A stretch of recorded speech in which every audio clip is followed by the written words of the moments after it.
where the real gossip takes place. Okay. For those of you that are new to this call, this is where the kind of gossip takes place before we kick off at 9:30. We get a little bit more serious at 9:30, but not much more. Hopefully the tone is one of inclusivity and friendliness. There's Rob Fraser. Everything's all right with the word. And there's Sue Allen. Everything's all right with the world now that Sue Allen's here too. All well with you, Rob and Sue? Bit cold. Yeah, it's cold. First frost of the year, eh? Yeah. Bit cold because I've had no boiler for a week. It broke. Oh, all right. Hi, Sue. We said that. Hiya. You got your hot water bottle, Sue? Hi, Barbara. Everyone show the hot water bottles. Okay. Hello, please. All round to Amy's afterwards. Yeah. No, the cats have got the other 2 hot water bottles. Get them all cozy. My hot water bottle's on the sofa next to me. She's a dog, and she's a very Yeah, good hot water bottle. That's a good one. I have a, I'm not sure you can see, I have a cat right here. Oh, No, it's fuzzy. blurry. Let me, yeah. He actually ran away for a couple of days. Fuzzy background. There he is. So you can see him. Oh, Big black lump. Oh, Oh, both my cats have got wounds from other cats. I'm debating whether to take them to the vets or just keep bathing with salt water. Both of them. I'm sure they appreciate that. Yes. Being a little bit cheeky, I just want to double check, have we enabled the captions? well, weirdly, it doesn't seem to let me do that anymore. It seems to. I thought I got a thing. Oh no, it saying does. was. It does. Yeah. Okie dokie. That should be it. For some reason, Zoom changed. And I've just updated it again, but it seemed to just be doing things automatically, and it wouldn't. But I think I've just enabled them. So are you seeing them now? Yeah, yes, Good. I can self-select on my screen. I was just thinking of other people Yeah, joining just if they do wanted do to. prompt me if you ever need them and can't see them, because it seemed to be changing the rules on how they were enabled. So thank you. Amy, did you send Zoom codes to a lady called Jo O'Neill? Oh, I wouldn't have a clue. They're on the mailing list, so it's all But just yeah, through well, she MailChimp. joined the mailing list, she said on Facebook today, but didn't get the Zoom code sent last week. She contacted me direct because she knew Yeah. Conrad and she'd had a lot of help from him when she's a young artist. She now works as an artist and in arts, community arts development in Birmingham, but is doing a project in West Cumbria. So we really need her to. Feel free to send me her email address and I can email them to her directly. I haven't If she got hasn't her got them. email. She's Facebook messaged me. Oh, right. I mean, if she's joined the I'll mailing ask list, her. I sent her the Zoom codes this morning on Facebook well. Messenger, but she Yeah. hasn't. Maybe she hasn't looked this morning. Her name was Francesca Lindsay White. No, No, that's me. Yeah. Oh, sorry. Oh, you're so Francesca Lindsay White. Are you with us? Yes. You yeah. are. I see. I only saw Hello? Francesca, so that's why I was confused. well, on the same thread that you were discussing getting in, Francesca, Joe chipped in and said, "I never got the Zoom code." Oh, okay, right, yeah. Is that Julia M. O'Neill? yeah, that be yes, Joe? is Okay. it? That'll be her. So is she on the list? just hang on, I'll have to check on MailChimp. Sorry to hijack this. It's just that. Hello, Bob. Hello, Jay. Hello, Helen. Nice to see you all. We'll give it another sort of couple of minutes and then we'll make a start.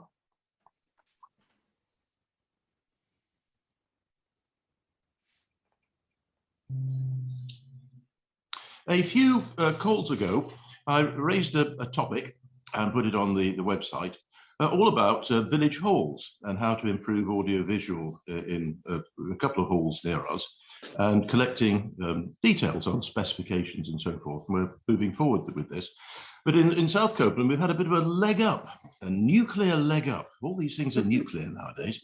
And evidently a group of village halls have joined together to try and get some funding, some nuclear funding for doing precisely that. So looking at specifications for the halls are going to become quite important to make sure that we do it well. And so the potential is you'll get all manner of sort of mini digital venues sort of popping up, studios and the rest. Okay. Are you doing anything about things like solar panels on your village halls as a Some are on separate with that, issue? yes. Great. No, that's a separate, but they undoubtedly are. I'm not sure you can see behind me, there's a village hall, and we have like a solar hot air thing that draws hot air into a black panel and shoots the hot air into the room to keep the damp down. Good.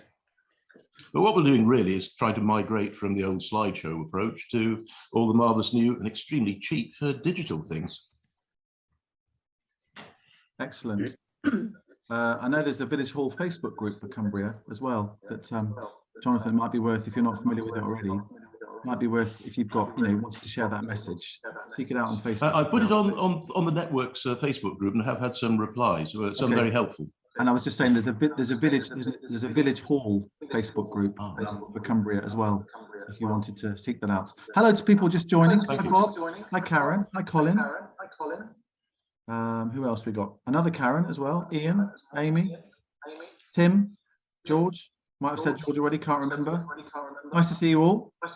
I think I'm hearing myself come back on somebody's sound. So if you want to mute just for a second, and obviously come off mute as and when you want to speak. But we'll kick off now. Just two things I wanted to say at the start.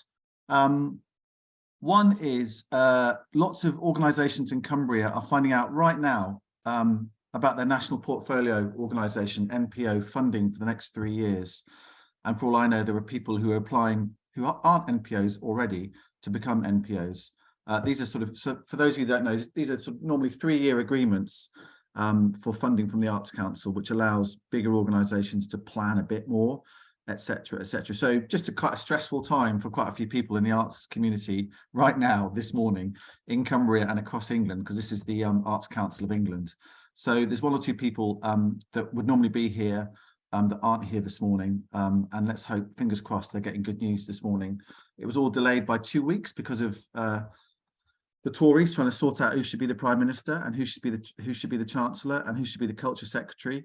But as we're probably all aware, there's lots of difficult conversations going on about finance at the moment, and I guess the fear is that people won't be getting the amount of money that they've applied for, or won't be getting the uplifts that they may have applied for. But fingers crossed in Cumbria, there's 12 NPOs in Cumbria currently. So fingers crossed for those people who are, as I say, literally right now at 9:30, getting that information in from their relationship managers at the Arts Council. And secondly, there's 1 or 2 new faces this morning, or people that I can't remember because my memory is not fantastic from times gone by. So I'm just going to spin round, and people are very helpfully putting into chat who they are, but I'm just going to invite a couple of people just to come off mute and just say hello again. Gordon, would you like just to say hello and remind us what it is you do? You just need to come off mute to do that. Right. Well, I've meaning to come on for a long time, but I've been part of running Furnish Tradition for 25 years, so but with a history of playing music and being involved in the traditional side of things for a very long time before that. Great. Well, nice to have you. And you're in Ulverston, I think you said. Yeah. Yeah, great. Thank you, Gordon. Francesca, do you want to come off mute and just say hello? Yeah, sure. Hello. I'm Francesca Lindsay White, or I'm known as Frankel Stitch when I'm trying to sell stuff. I'm a teacher and maker, specialising in textiles. I used to teach design and technology in secondary schools, and I've run lots of workshops over the years in art and craft-based subjects. I moved to Cumbria a few months ago. I live in Carlisle. And I'm interested in, finding out what's going on and what I can get involved with in the arts in Cumbria, really. Great, we've come to the right place. We meet every Friday morning at 9:30 on Zoom. Have done about 150 times now since February 2020. Wow. And we just talk about stuff, get guest speakers on, champion what's going on in Cumbria, find out about what's going on, and sometimes try and put the world to rights a little bit as well. So you're very welcome. And those codes for the call will always come through on a Friday morning. Okay, Melanie, hello. Would you like to come off mute and just introduce yourself? Hello, hi everyone. Hi, nice to be here. I've not been able to make it before, but here I am. So I live in Arnside and I'm an independent dance and health artist and a registered somatic dance and movement educator. So I work in the Northwest and in other places sometimes as well. I have a doctorate in dance and Parkinson's. So I work mostly with people with neurological conditions at the moment. But I work in groups and I do one-to-one practice in people's homes. Fantastic. And I'm very interested in participatory arts practice. Fantastic. You're again, I think you've come to the right place, Melanie, and hopefully you'll find it of interest and yeah, we'll want to come back for a bit more as well. So that's lovely to see you again. I'm just trying Thank to see, you. is there anybody else apart from Griff and Victoria and Jez who are going to speak to us shortly? I think everybody else I think I know and are relatively there's Simon Walker masquerading as Florence Arts Centre. He dips from time to time and the call's always a better place when he comes along. Anybody else who's new that I've missed? Yeah, can I just come in there? Alan, yes. Yeah. I have been to one of the meetings. I think it was quite some time ago. My background is in a youth theatre and community theatre over the years, both in Carlisle and in the North East. And we started a project in Carlisle earlier, probably about a year ago now. We run regular sessions. We do a lot of age exchange work. We kind of get stories about the local history and kind of perform that back to people. Earlier in the year, we got some funding from the Thriving Communities, sort of post-COVID, introducing people to theatre and to sort of theatre workshops, which again was quite successful. So we're looking to build upon that and also kind of social prescribing. We run theatre. I use the kind of theatre of the oppressed system. I originally trained with Augusta Boal, Brazilian director. That's quite pleasing now to see about the new president in Brazil being elected. I think it was one of his colleagues at one time, Augusta Boal. So that's us really. Fantastic, Alan. And where are you this morning? In Carlisle. In Carlisle. Great. Yeah. Okay, lovely. Well, the point of the Cumbria Arts and Culture Network is to champion the arts and culture in Cumbria, to network people together like this call, which we do every week, and to encourage collaboration. Sometimes we're able to pay for free training about things. We've done some stuff recently on how to be a successful freelancer. We've done stuff on how to fill out fundraising applications. We've done stuff about how to write press releases and how to write social media stuff a bit more effectively. You know, we're here. There's a website. If you haven't seen the website, it's cacn.co.uk. CACN standing for Cumbria Arts and Culture Network.co.uk. There's a podcast which I produce and present every month. I've done about 5 now. I was just out yesterday at Amy Bateman's farm. She's the lady who's written the book 40 Farms that you may have seen. There's a lovely exhibition at Reged at the moment. So I went to interview her yesterday, and that'll be on the podcast in about 2 weeks' time. It's called Behind the Scenery. And so hopefully we're trying to make the world a better place. There's a great Facebook group, about 1,200 people on the closed Facebook group. So if you want to join that, it's very easy to join. There's a vibrant Twitter account. There's a great Instagram account that Amy runs as well. Amy is Cumbria Arts and Culture Network masquerading as. Top left-hand corner on my screen, might not be different to you. So we've been going for about, 3 or 4 years, a little bit longer than that in a slightly different guises. We got a bit of money from the Sellafield Social Impact Fund about a year ago now to help pay for keeping going and to make some stuff happen. So hopefully we're here to be useful. And I always think these Friday calls are to give and take. Chat is often quite vibrant, and it's a chance to talk about what you do, but also learn about what other people are doing as well. So that's what we're all about. Our chair is a woman called Kate Parry. She also runs the Cumbria Museums Consortium. They are one of the organisations that are finding about their MPO agreement right now. So she's not on the call this morning. But we're going to kick off with Victoria and Jez, Victoria Barbe and Jez Colclough, who are there at the University of Cumbria, who are pulling together a new project at the University of Cumbria, which we're going to find out about. And I've got a few little slides that I'm going to share on their behalf as well. And it sounds really exciting and interesting. So Victoria and Jez, if you'd like to introduce yourselves, and I shall hand over the airwaves to you. Oh, by the way, we've got some live cello music coming up on this call this morning as well, and maybe even a bit of piano accompanying it too. So that's going to be coming all the way from Barrow which is going to be exciting too. So we're going to Carlisle and Barrow this morning. Victoria and Jez, over to you. Hi everyone, it's really lovely to be here. So, I'm Victoria, this is Dr. Jez Colclough, I don't have my doctorate yet. We are Centre for Arts and Participation within the University of Cumbria Institute of Arts. And it's really that we're building on work that we've already done before, but now hopefully bigger and better and across Cumbria for Cumbrian people and beyond. But I just want to put people at ease because we're not trying to take over any work that people are already doing, really recognise the wealth of work that's already in place in Carlisle, in Cumbria. And so just to share our values before I get to the PowerPoint, we're passionate about working collaboratively. That's really important to us. So while this is about sharing what we're doing and what our vision is, it's also about opening opportunities for meeting people, having talks to see how we can collaborate, work together, potentially put funding bids in together as well, because we might be stronger together. And some of the other work we're going to be doing that Jez is leading around development of programmes that can support the local community and CPD. So we really are going to be striving to be bespoke to projects that are needed in the area and by people and by local companies, creative, inclusive and ethically delivering everything. We're caring and respectful, inclusive, creative and hopefully innovative, engaged, supportive and professional and progressive. So that is really our aim. We really do want to work with people, with all of you. Well, obviously with whatever's achievable.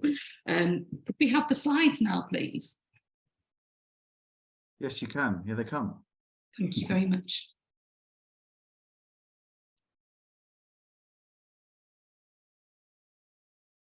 So our mission, some of you may have seen on Facebook, which sort of captures what I've just said, dedicated to working collaboratively and innovatively across the university. So it's not just within the Institute of Arts, we're also sort of marrying up with Institute of Health, Institute of Education, and the new medical centre when it arrives as well at the Citadels, to use arts and participation as a way to support those programmes. And also the Institute of Business as well. And we aim to inspire and support communities across Cumbria and meet the needs and aspirations of local people through participation in arts and culture. So we've still got that lens. At the moment, we are 6, and we have a variety of skills. Actually, Alan Jez is also kind of very much inspired by Boel and that sort of practice. In community theatre practice, So we're all performing arts specialists by background, although because we're based within the university, we also work collaboratively with people across the Institute of Arts and the other institutes as well, but we're performing artists, so we have backgrounds in musical theatre, we have 3 dance practitioners, 2 theatre practitioners and 1 musical theatre practitioner who are on the staff. And as Victoria says, it's not about us coming in and doing projects to people. What we see ourselves as is a bridge between the university and practitioners and communities that are already doing great work within Carlisle and North Lancashire and Cumbria as a whole. And it's really about working with partners and working for communities that we are, and trying to create a centre within the university for some of that work that, as Victoria says, is already going on either in the university or outside of the university, but where we can start to build more meaningful partnerships. Yeah, and actually just noticing Melanie really there, hello, because our dance practitioner Sandy Fisher works very much in dance and health, and just she went off to teach, noticed what you were speaking about, so I think we should try and put those together, and as well with Alan Cully with your company if that's possible. Just want to get it out there while I remember and don't exclude people. So could we have the next slide please? Thank you. And this is our vision. we have quite a responsibility, and it's to tie in with the Towards 2030 strategy of the university. The university is for the people of Cumbria, and we have a real mission to enrich the lives of people in Cumbria, and we're supporting that work through the arts lens. And I don't know if people are aware of the plans at the Citadels and the campus in Barrow as well. The idea is that we can utilise those spaces to really enhance this work. But initially that this centre will be by 2026 housed mainly within the Citadels at the University of Cumbria there. I don't know whether you want me to read, should I read these out or do you want to read them? I think it's just useful to know that within our vision, we generally are looking at kind of 4 strands of work.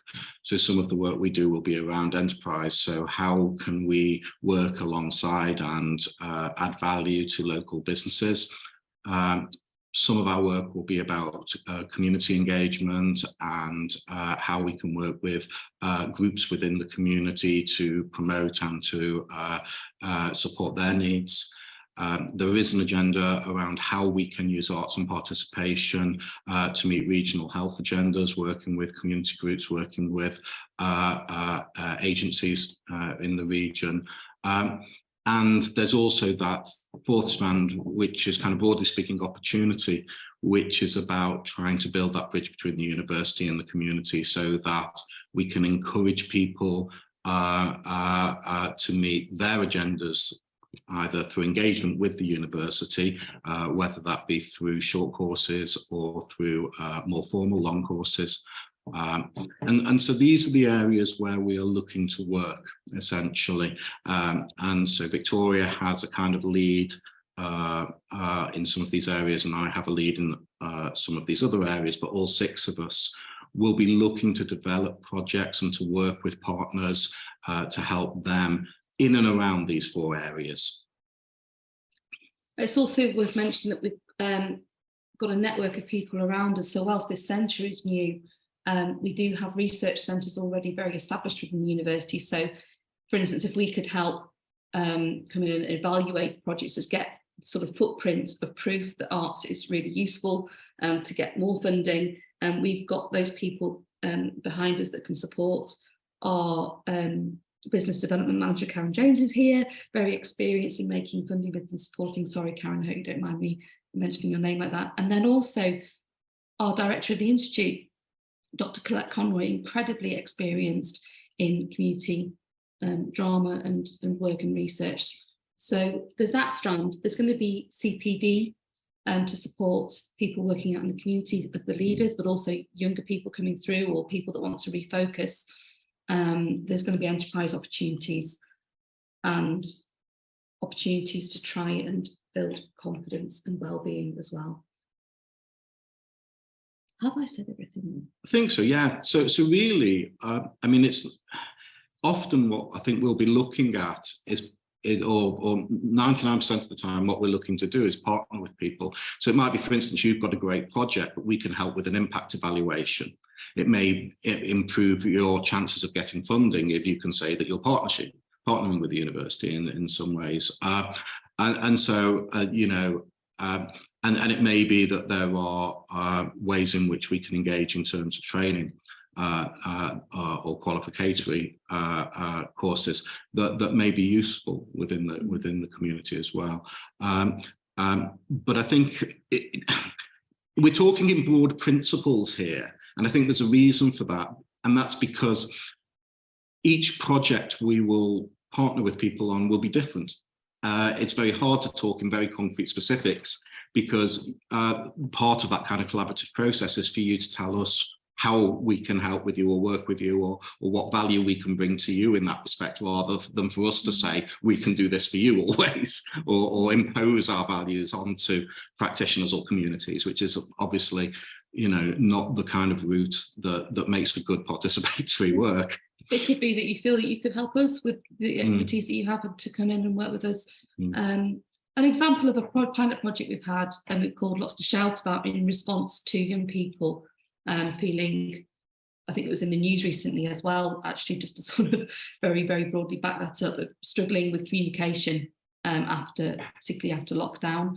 So we have piloted a project in a school, and we're working across potentially other schools and youth organisations with that, and using our skills of arts to try and build confidence. So I mean, for instance, my area is musical theatre, and I've worked extensively with students in building their confidence in auditions, psychology behind performance fears, and how to get over that. And we can use those skills for people that are struggling in their everyday, how to present themselves, how to speak up in a room.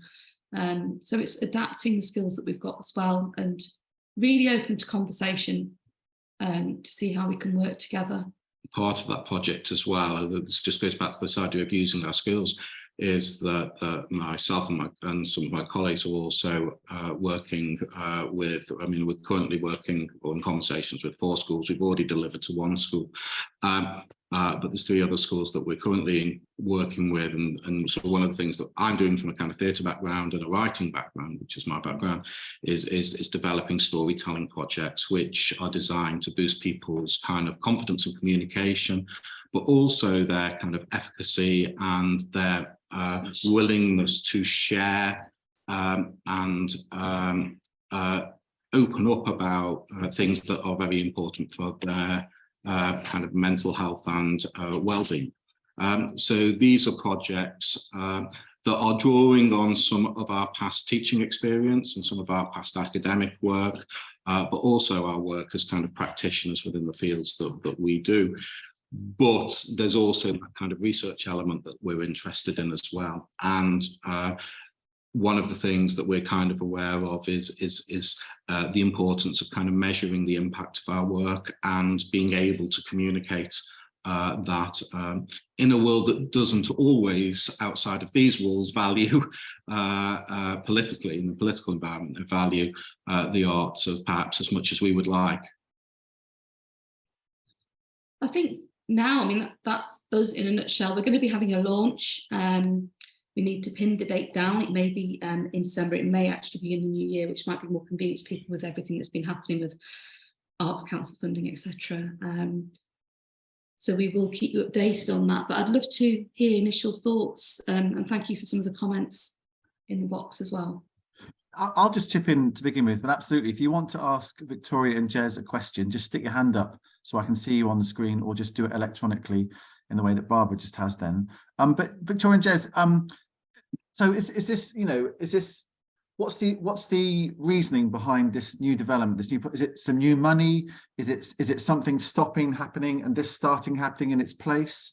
Is it a brand new lump of money that's come from somewhere to help pay for the sick staff? What's the sort of thinking behind that? We have to find the money to kind of keep this going, but the university is supporting this exceptionally. As in, I think it's rather exceptional that they're supporting us to develop this centre. It has been born out of some of the work we've been doing, very much out of the Towards 2030 strategy. The Vice-Chancellor and Dr. Conroy very much seeing that we can support that work. And the courses that we were running were very much focused on performance and probably not really supporting the strategy for the university as much as it could. So it was a rethink of focus to be a little bit more relevant to Cumbria and what is needed. Rather than trying to doggedly kind of go along with what we've traditionally done. And when you say Cumbria, you mean this is reaching out down to Walney Island kind of thing? It's not just about Carlisle? It's not just about Carlisle. No. Okay. We're going to be actively working across Cumbria, the west of Cumbria, and using bases, and really want to talk to people everywhere across Cumbria to try and enrich well, support projects and its longevity. I spoke to somebody at, I don't want to drop names in, but speaking to colleagues when I was at Rosehill Theatre with Hugh Ball, about that longevity that's needed, not just one-off projects, but to try and have that stability in building. And that is something we'd really like to. Okay, so in it for the long term. That's great to hear. Right, we're going to hear from Alan and Barbara. So Barbara, if you want to go first. Cheers. I'm off mute. Yeah, can you hear me now? Yep. Yeah. Yeah, good. I was just. Can you just clarify for me, like your how you link with? Are you part of the university? Are you a completely separate organisation to the university? We are absolutely within the university. Right. We're still on. Well, just to show you how within the university we're still on academic contracts. Our contracts from delivering programmes aren't changing, but we are shifting focus. So it is very much within the university. And part of our remit is to develop new programmes for the university. Yeah, because I was just wondering how that fits in with what's actually happening at the university, because and please correct me, but the performing arts course that's going at the moment, there's just the one performing arts degree course going now, and as far as I know, and as far as I was told, that actually that's coming to an end, and people aren't sure whether there's going to be a performing arts at the university. So I was just a wee bit confused as to as far as I know, the university is not going to have performing arts courses working within Carlisle anyway. Yeah. So, sorry, do you want me to? Yeah, that's true. So we have a theatre and performance course at the moment, which is being taught out. So part of this is what Victoria was, I think, was alluding to when she was talking about a kind of a shift in focus in terms of what the university is doing. And part of that is being driven by the kind of courses that the university look to develop, which meet the needs of not just the local population, but the local population first. So the courses that we've run in the past, or certainly in the past 6 or 7 years, have been about performer training. And I think that we've looked at the way government policy, the way the regional agenda is shifting, and we've looked and we've asked ourselves, do those kinds of courses meet the needs of the community and meet the needs of the students who want to who might want to study? And I think what we've said, I think kind of very clearly, with both within what used to be our performing arts department and is now the Centre of Arts and Participation, is that we need to make a shift towards more community focused work, making practitioners who are independent and self-reliant rather than reliant on agents or an industry that is quite removed from the region. So part of what we are doing is going through a kind of cultural shift to meet what we believe and what the conversations we've had with kind of local schools and local agencies are the needs of the community. And so part of that is to move away from that kind of training course and to look at delivering work, which is certainly the kind of work I've done more 15, 20 years ago when I was based in Lancaster, which is about a broader remit for performance. But I think it's also important to note that although as a centre we are currently comprising of performing artists, we don't limit ourselves to that in terms of the way that we're engaging. So it may be, for instance, once we start developing new courses, the makeup of the unit will change. There may be some of us doing teaching, and some of those people might be replaced with visual artists or photographers or people from other elements of the arts who have an equal stake in participatory work. It's not just performance work. Okay, but it's part of that cultural shift. Just really quickly though, and I will go away, but you are all practitioners. If you're not training practitioners, you're not going to have dancers, actors, singers, or performing artists being able to deliver this program. So I'll shut up now, but I'm just kind of slightly confused with all that. Okay, I'm just going to, Victoria and Jez, Rob asks in chat, and then I'll come to Alan, and then Karen, and then Natalie. Is there a website to find out more about the new centre anywhere? There will be in the new year, because it's been carefully developed by our marketing team. Okay, so looking at the new year for some online information. That's great. Thanks, Rob. Alan, Alan, as long as we launch formally. Okay. Yeah. Alan. Yeah, could I just say to Victoria and Jess, thanks for that. What I'm hearing is musical theatre to my ears, if Victoria, excuse the pun. where we're coming from is about using theatre as a way of kind of building confidence in people and making them more resilient, in leveling up, if you like. Do you know what I mean? Maybe that confidence to actually access further or higher education. And a lot of our group have issues, whether it's mental health or autism or whatever it might be. And I think they're very, very talented people. And I think the whole business of arts is about enriching their lives, isn't it? And about making it inclusive. And I think I agree with you entirely, rather than having a professional course which just sends people off elsewhere in the country to become actors somewhere. So I wholeheartedly support the idea and would love to meet with you soon. Great, thank you, Alan. And I'm sure I think that is really important, is to say that we're not dependent on having performers within the university to deliver participatory work. In fact, that almost is the antithesis of how we kind of envision that notion of participatory work, because the kind of people, I'll give you an example of a bid that I'm involved in writing at the moment. Myself and Stevie Prickett, who's one of the physical theatre and dance performers who I work with, are very interested in changing attitudes socially and culturally around fatherhood.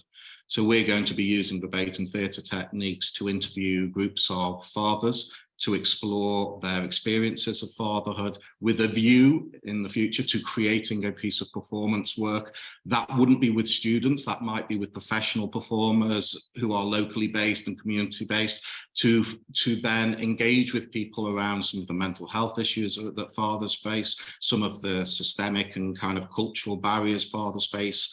And this is the kind of project that we might envision, that is a community-based project that isn't reliant on students that we teach, if that makes sense. Yeah, makes sense to me as well. Sorry, we've got about 5 minutes left, Victoria. We've got a few more questions, okay. So if you can just keep it brief, that would be great. It will. So there's other projects that we're looking at, and again, it's about engaging community. It may be that we bring in professional performers as well as engage the community. We also have a wealth of alumni that are willing to stay here. Part of the other, this is what Alan was talking about, the sense of place. So we do have alumni that want to stay in this area. So we need to create those opportunities to build the arts economy in the area. And I don't mean that to write off what everyone's doing here. I mean to try and help and support and build. We may be dreaming blue skies here, but that why not? The sort of sense and tone of collaboration is coming out loud and clear, Victoria. Karen, over to you. Thank you very much, Tom. Can you hear me all right? Yes. Thank you. Yeah, it's just in support of my colleagues. I think basically it's a reimagining of our performing arts provision.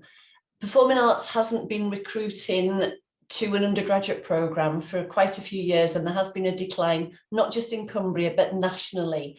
And this is our response into readdressing that situation and creating the Centre for Arts and Participation. There will be, CPD programmes, but that's not to say that a few years down the line that we will bring in another new undergraduate or postgraduate programme, and that might be around participatory arts. So it's actually just reflecting the economy and the platform at the time. And as Victoria said, we've got a wealth of graduates who come to Cumbria and want to stay here after they've studied, and it's very much about supporting those groups and making the most of them. So I just wanted to say that. Thank you, Karen. Thank you, Karen. Can I also just add, it's also about the younger people coming through that are pre-HE or people that are older, haven't had those opportunities, and maybe we can help them go for training elsewhere and get them to that level, that if they haven't had the sort of financial background to be able to get themselves there. And just acknowledging that engagement with arts and participation is really, really important, even if actually that isn't a career goal that people aspire to later. And that's why we think it's so important to link across, the business community, the health community, and so on. Okay, 2 more questions, then we're going to move on. Natalie. Hi, it's not necessarily a question. It's more just a kind of an overview. So, if I learn to sing, can I not then speak? If I learn to dance beside you, can I walk into a room? If I'm sitting down and lonely in my home, but I join a choir online. What does that mean for me? Belonging activated and going forward, using crafts for fine motor skills. It's not necessarily about the training that happens in a classroom looking at a screen. It is about the idea of building partnerships, activating the gold that's already in the communities. And there is gold out there, and it doesn't always happen in a classroom. So whilst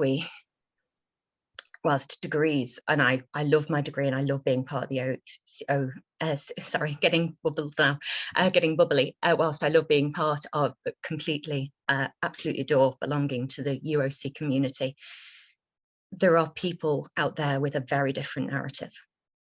And what this, if I'm reading it right, aims to do is to change that narrative across the board, all Thank you, ages Natalie. and everyone. A beautiful point, beautifully made. Thank you. And thank you for sharing your singing with us. It was gorgeous. Tina, last question. Hi, thank you, Tom. This is not so much a question as I'm just really, really excited by this because it's actually going back in some way to where I started in Cumbria 20 years ago, 21 years ago, when I very first came to Cumbria for a job at Theatre by the Lake as a drama worker. I was half based at the university. My job partly to forge links between the theatre and the university, but we did a lot of community work with the students, and we did a lot of community theatre based projects with the students, where then they would go into schools and community centres and so on to share the work they were doing. And I was kind of a bit disappointed when that started to disappear, and it changed, and that's fine. And the uni did some great stuff, but I'm personally excited to be going back to that place because, sorry, my dog's barking. I think that that's what Cumbria really needs. We really need to get artists in Cumbria. We need to get them in schools, in community centres. We need to get into all of the areas, the rural areas, where people don't necessarily get the chance to traditionally experience art and performance.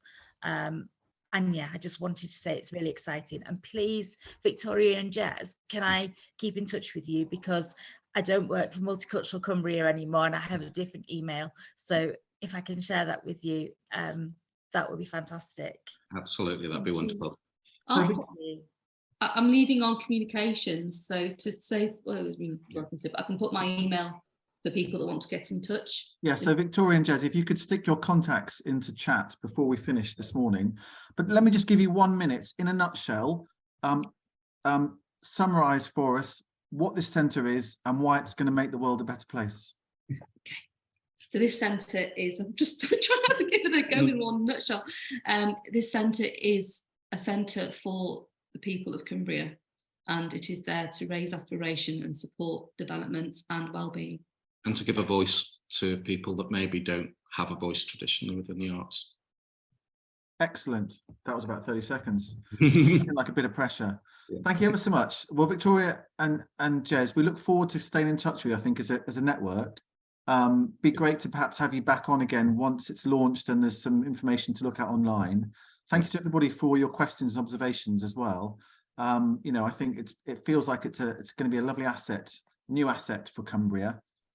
And, you know, I think you'll get a lot of support from people, especially if the collaboration can be meaningful and kind of includes people, you know, include people in building whatever projects it is they want to do. I think also the evaluation thing that you talked about, you know, measuring impact, that we all know that that's important for funding applications and for actually, you know, proving that whatever piece of work it is that you've done has actually been successful. So I think that's a really important skill set that is quite precious actually as well. So I'm sure people will be banging on your door that too. And also just reflecting on what Natalie said too, it's not, I think she said it eloquently. I'm not going to try and repeat what she said, but I think that's a really important part of the whole process that you're going through with this as well. So thank you for that. And hopefully you'll stay in touch with us as well and come back, and listen to what other cultural and artistic activities are going on across Cumbria when we speak about them every week as well. Absolutely. Thank you for your time. Yeah, thank you.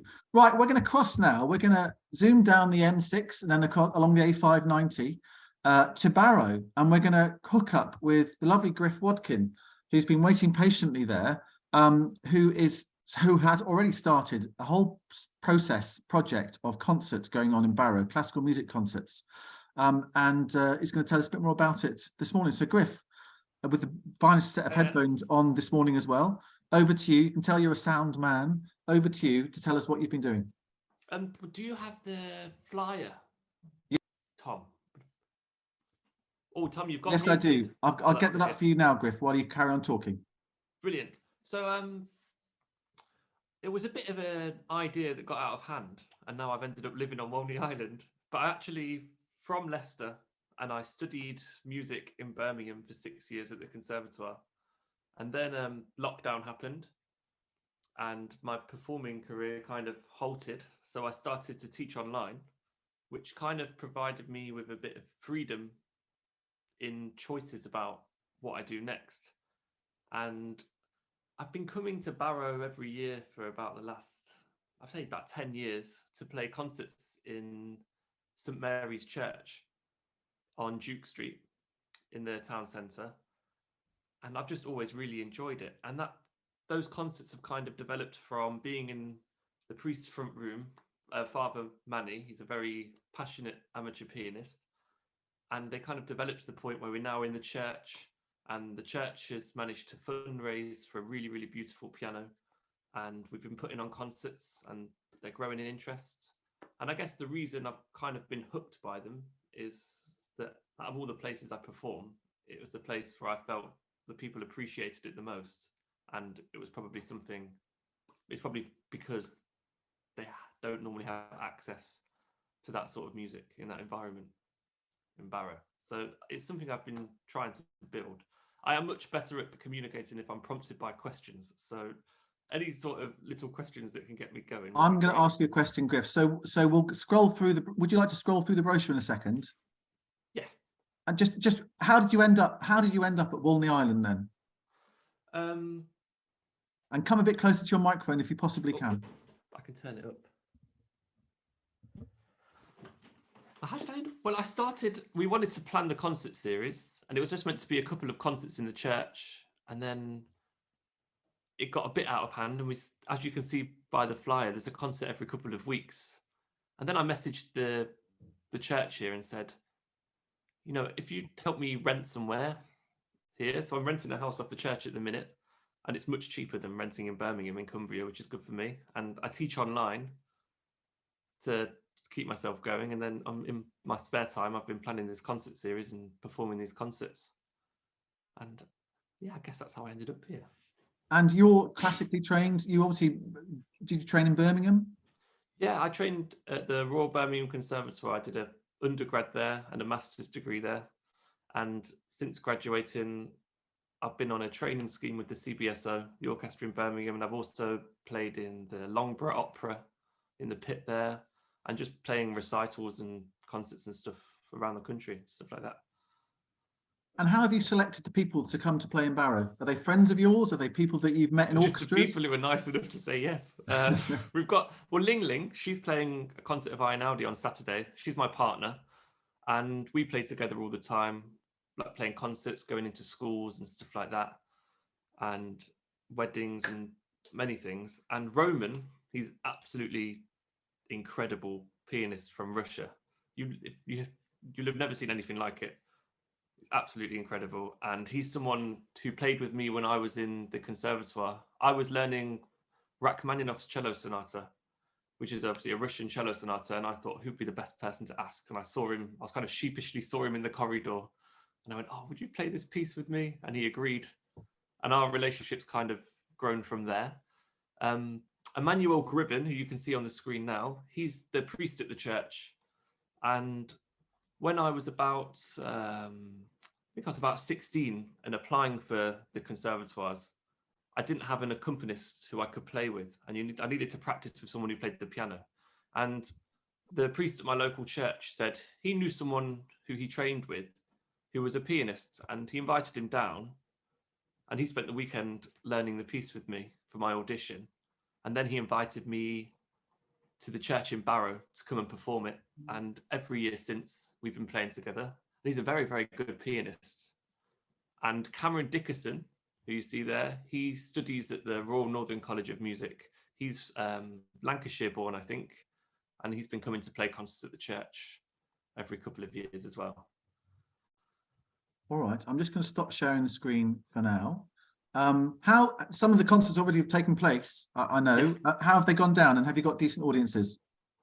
Yeah, the first concert, I think we got about 60, 70 people. There was one of Ling, my partner's friends, is a singer from China, and she sang an absolutely incredible program of music from across Europe and China, and the audience loved it. She got a standing ovation. Some people said they'd never seen anything like that before, and that was really good. So that kind of pushed me to carry on with it, really. Sounds amazing, Griff. I'm going to invite you to pick up your, it's a bow, isn't it, that you have if you're a cello. Are you of the mindset to play us a tune? Yes, I think we could play a section of a piece. It's an Einaudi piece.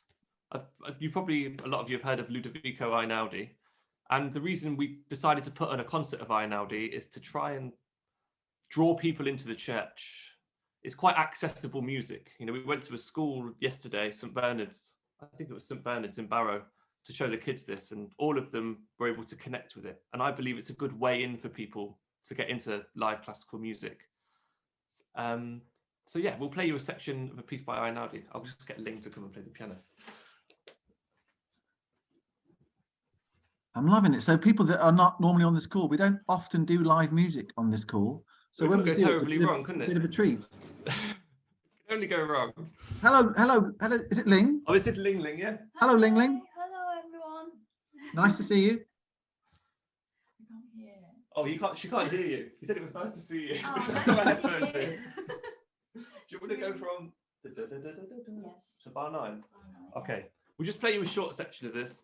Okay, and I'm just going to say to people, if you're able to pin Griff's window on your screen, you'll get full screen on your computer. So if you pin Griff Wadkin, you'll get a nice big screen.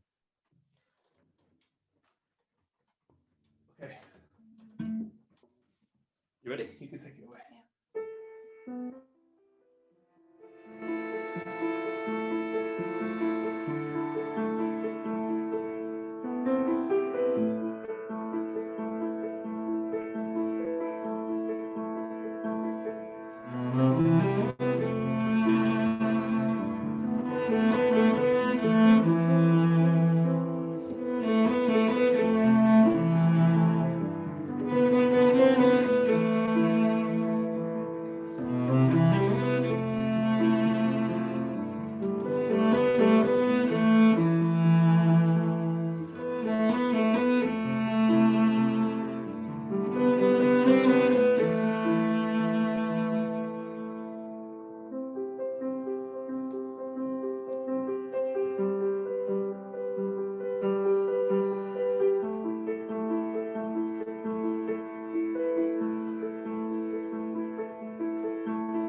good.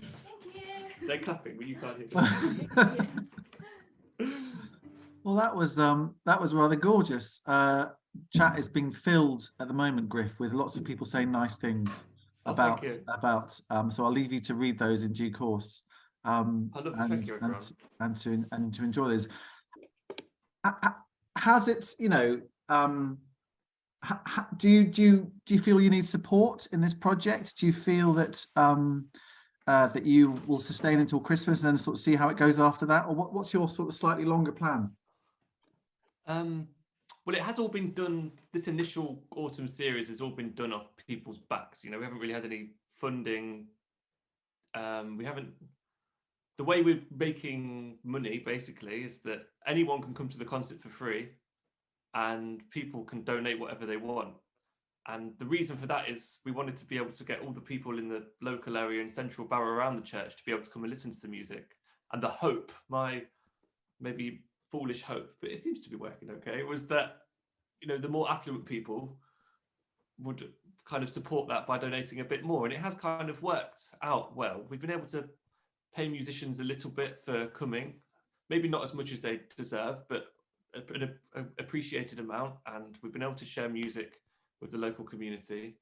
But yeah, I think the next step is support. You know, I have no experience in marketing, but I made that flyer just blagging it, like Googling what good flyers look like and trying to do it. And we've got people at the church, you know, the priest, he's so passionate about music, he's given us the church. He's basically said, it's a blank canvas, you know, go and do what you want with it. They've provided a world-class piano, and there's volunteers at the church who, you know, help us serve drinks and do all those things. So it's all a little bit messy at the minute, but that's kind of the reason it's working and going forward. It's because we haven't stopped to try and do every single detail. But yeah, I do think we do need a bit of advice and support about how to get this type of thing funded. Because one thing I would say is, you know, I've been involved in a lot of projects in schools and stuff before that are well funded. In Birmingham, I used to go in and do In Harmony, if you've heard of that, which is like community music projects, and they're really well funded because it's about getting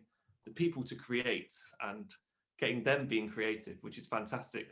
But one thing I've noticed it's hard to get funding for is actually just us as trained professional artists, us sharing our music and just letting people listen to it, which I think is also just as valuable, is something that's harder to get funding for nowadays.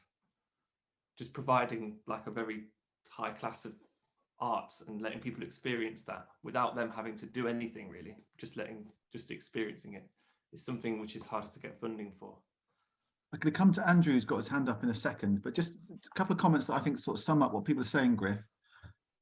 This is a remarkable achievement. I cannot think of a more impressive instance of cultural entrepreneurship. Fantastic, thank you. And Rob says, fabulous, Griff. Nice to match your passion with generous ambition. Keep on keeping on. I think those sum up. Are you in? And Fliss asks, are you in touch with the Cumbria Music Service? I got told to email them the other day, and yes, I sent them our flyer yesterday. Excellent. Found an email address for them. Yeah. All right, Andrew, fellow Barrovian. Yeah, we should meet is the first thing. I think I saw you at our concerts. I must have. Yeah, you did. Yeah. Brilliant. I know your face. Yeah. We'll not turn this into a big loving. No. But no, it's fun. It's absolutely fantastic. You can if you want to, Andrew. A big loving is fine on a Friday morning. Those that come will know I get quite excited at these meetings anyway, usually. But I'm incredibly excited to have you around. And we should meet because I think both myself and the organisation I work with, Full of Noises, can help in all sorts of ways, really. But it's just great to have you around. And one of my long-term pet projects has been to try and find those people locally who can, without sounding elitist, who've got the technical skills to be able to deliver some of the greatest music that's ever been written. And I don't even know Jack in Kendall, the clarinetist. He's another ex-Birmingham Conservatoire guy. There's quite a lot of people around. Jack O'Neill. Jack O'Neill, yeah. So we should sit down and have a chat. Yeah, email me or I'll find a way of getting a hold of you. But it's fantastic that you're doing what you're doing. And we started our organisation. We're an NPO, started 12 years ago. Similar to you, seemed like a good idea. Didn't quite know how it would all work. Barrow's not the obvious place to do these things. And we're still going strong. So I think we can share some of that experience with you. But it's fantastic to have you both here, and it was lovely to hear you playing. So yeah, we should chat. Sorry, Tom, I'll shut up now. No, it's fine. That's one of Andrew's shorter contributions, I have to say. That's you know, anyone else want to say anything to Griff while I just wrap up? You know, what a lovely piece of music and beautiful accompaniment. I always think accompanying musicians is a skill in itself. You're not the star of the show, but you're kind of keeping the whole thing going. It's like a sort of drummer and bass unit in a band. You're the rhythm section that keeps it all going. Griff, I will be coming down to Barrow to see. I live in Cockermouth, to see what you're doing, and someone was just saying, I think it was Fliss was saying, are you someone else was saying, can you come north to North Cumbria as well, because it would be beautiful to hear your stuff taking place beyond just well, it would be nice to, I need to get my feet in the ground here, because I'm very new to the town, but I was trying to think of planning like a tour around the Lake District or around Cumbria and stuff like that, to go and visit the local churches, and things are possible, and I'd suggest the network and these calls are a good way of hooking up with people that can help you to do that. We've got 2 minutes left. Natalie, do you want to contribute something? Just wow.